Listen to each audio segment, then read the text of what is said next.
warahmatullahi wabarakatuh. Kami dari kelompok 2 ingin mempresentasikan hasil diskusi kelompok kami tentang teori antrian, model antrian, dan penerapan dalam solusi permasalahan transportasi pada mata kuliah pemodelan transportasi. Kami di sini beranggotakan 5 orang.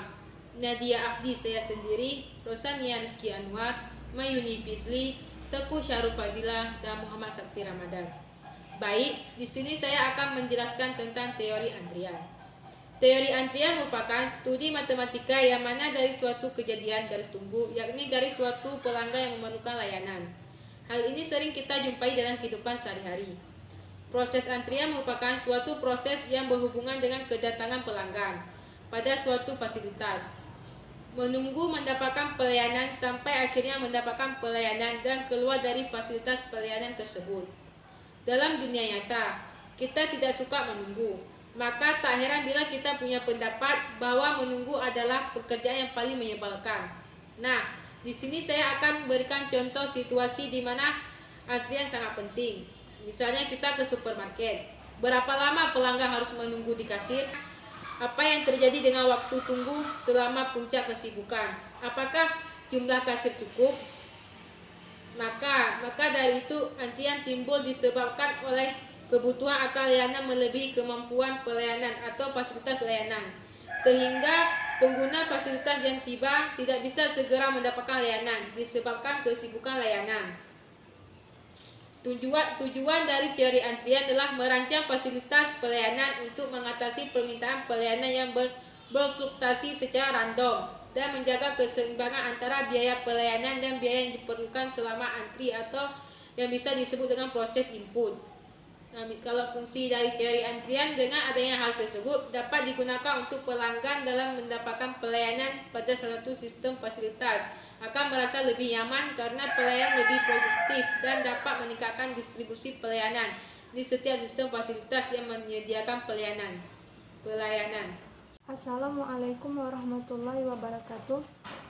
Nama saya Rosania Rizky Anwar, NIM 170-110-102. Ingin melanjutkan presentasi kelompok kami. Selanjutnya yaitu komponen proses antrian. Yang pertama adalah kedatangan, di mana setiap kedatangan masalah antrian melibatkan kedatangan. Contohnya mobil atau panggilan telepon yang harus dilayani. Yang kedua adalah pelayanan, di mana terdiri dari satu atau lebih fasilitas pelayanan. Contohnya adalah jalan tol, di mana terdapat beberapa pintu tol. Yang ketiga adalah antrian, ditimbulkan akibat dari sifat kedatangan dan proses pelayanan. Jika tidak ada antrian, berarti terdapat pelayan yang menganggur atau kelebihan fasilitas. Selanjutnya yaitu struktur dasar proses antrian. Terbagi menjadi 4 macam. Yang pertama, satu saluran satu tahap atau single channel single phase. Artinya, sarana pelayanan memiliki satu pelayan dan pelayanan terhadap pelanggan diselesaikan dalam satu kali proses pelayanan. Yang kedua, banyak saluran satu tahap atau multi channel single phase. Artinya, sarana pelayanan memiliki lebih dari satu pelayan dan pelayanan terhadap pelanggan hanya diselesaikan dalam satu kali proses pelayanan. Yang ketiga, satu saluran banyak tahap atau single channel multi phase.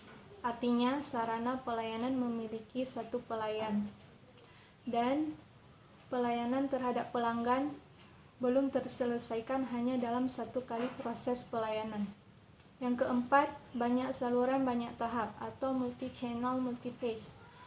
Artinya, sarana pelayanan memiliki lebih dari satu pelayan dan pelayanan terhadap pelanggan belum terselesaikan hanya dalam satu kali proses pelayanan.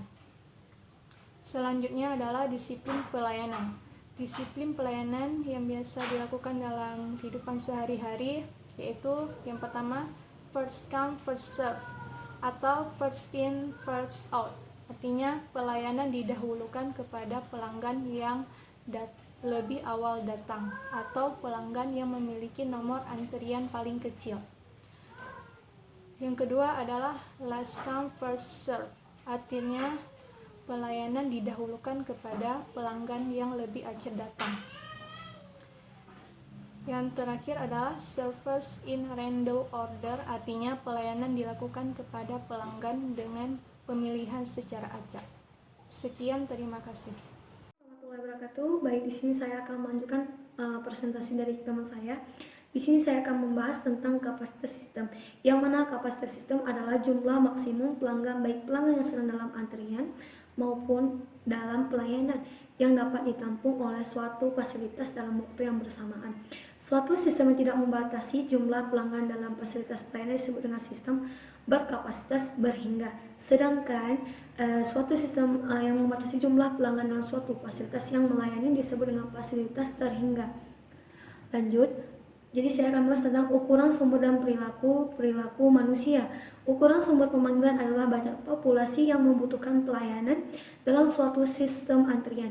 Ukuran sumber pemanggilan dapat terbatas maupun tak terbatas. Yang kedua, perilaku manusia merupakan perilaku mempengaruhi suatu sistem antrian. Ketika manusia mempunyai peran dalam suatu sistem pelayanan atau pelanggan.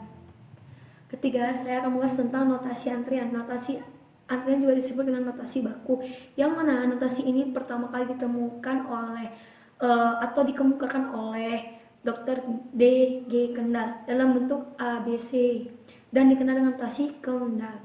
Namun ada dikemukakan oleh suatu penemuan lagi, yaitu A. Emily, menambahkan simbol D dan X sehingga menjadi A, B, C, D, E, yang kemudian disebut juga dengan notasi kendali.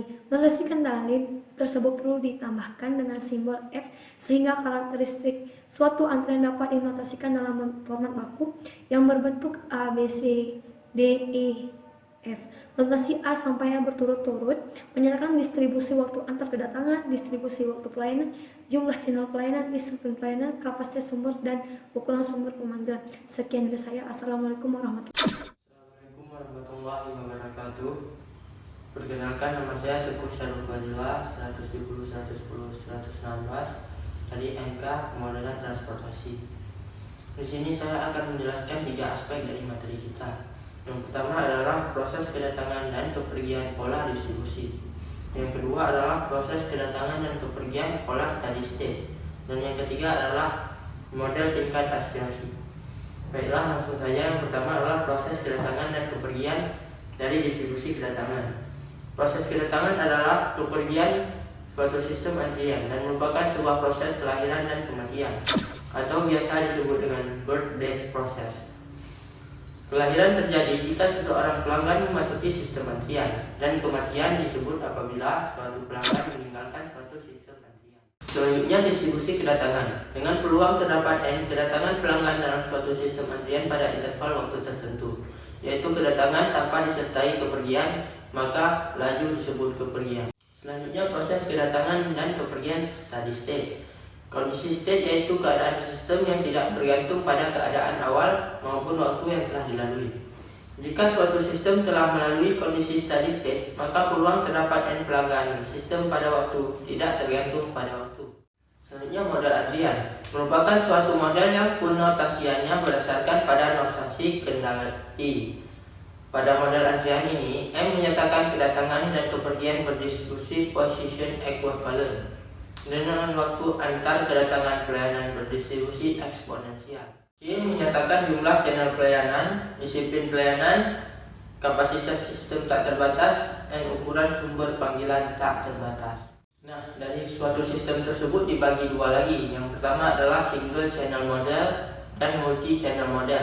Single channel model merupakan model suatu antrian satu pelayanan, yang berarti hanya ada satu jalur untuk memasuki sistem pelayanan, dan single phase adalah berarti hanya ada satu pelayanan salah satunya. Metode penyelesaiannya dengan menggunakan sistem saluran tunggal.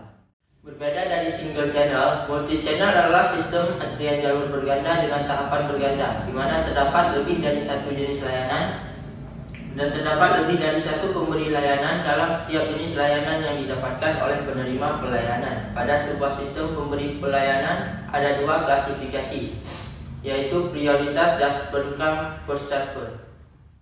Yang terakhir adalah model tingkat aspirasi.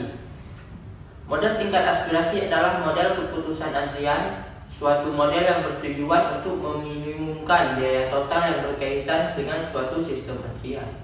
Oleh karena itu, keputusan yang diambil melalui model keputusan ini diharapkan dapat diterapkan dan mampu mengoptimalkan sistem antrian. Sifat-sifat situasi antrian mempengaruhi model keputusan yang akan digunakan. Oleh karena itu, situasi antrian dapat digolongkan dalam 3 kategori. Yang pertama adalah sistem manusia, yaitu sistem antrian yang pelanggan dan pelayanan manusia, misalnya sistem antrian di bank. Yang kedua adalah sistem semi otomatis, yaitu sistem antrian yang pelanggan dan pelayanannya manusia, misalnya sistem pelayanan ATM secara otomatis melalui mesin teller. Yang ketiga adalah sistem otomatis, yang sistem antrian yang pelanggan dan pelayanannya bukan manusia. Nama saya Muhammad Sakti Ramadan, NIM saya 17011030. Baik, saya akan menjelaskan contoh soal. Yang pertama, kasus pertama. Manajer sebuah restoran yang cukup sukses akhir-akhir ini merasa prihatin dengan panjangnya antrian. Beberapa pelanggan telah mengadu tentang waktu menunggu yang berlebihan, dan karena itu manajer khawatir suatu saat akan kehilangan pelanggannya. Analisis dengan teori antrian diketahui tingkat kedatangan rata-rata langganan adalah 50 orang per jam, mengikuti distribusi Poisson. Sistem pelayanan 1 per 1 dengan waktu rata-rata 1 orang 1 menit. Pertanyaan A. Tingkatkan kegunaan bagian pelayanan restoran. B. Jumlah rata-rata dalam antrian. C. Jumlah rata-rata dalam antrian. D. Waktu menunggu rata-rata dalam antrian. E. Waktu menunggu rata-rata dalam sistem. Penyelesaian kasus antrian dengan 1 dengan manual. Diketahui MIU 60 orang per jam, lambda 50 orang per jam. A. Yaitu tingkat kegunaan bagian pelayanan restoran. P sama dengan lambda per MIU sama dengan 50 bagi 60 sama dengan 0,833 sama dengan 83,33%. B. Jumlah rata-rata dalam antrian.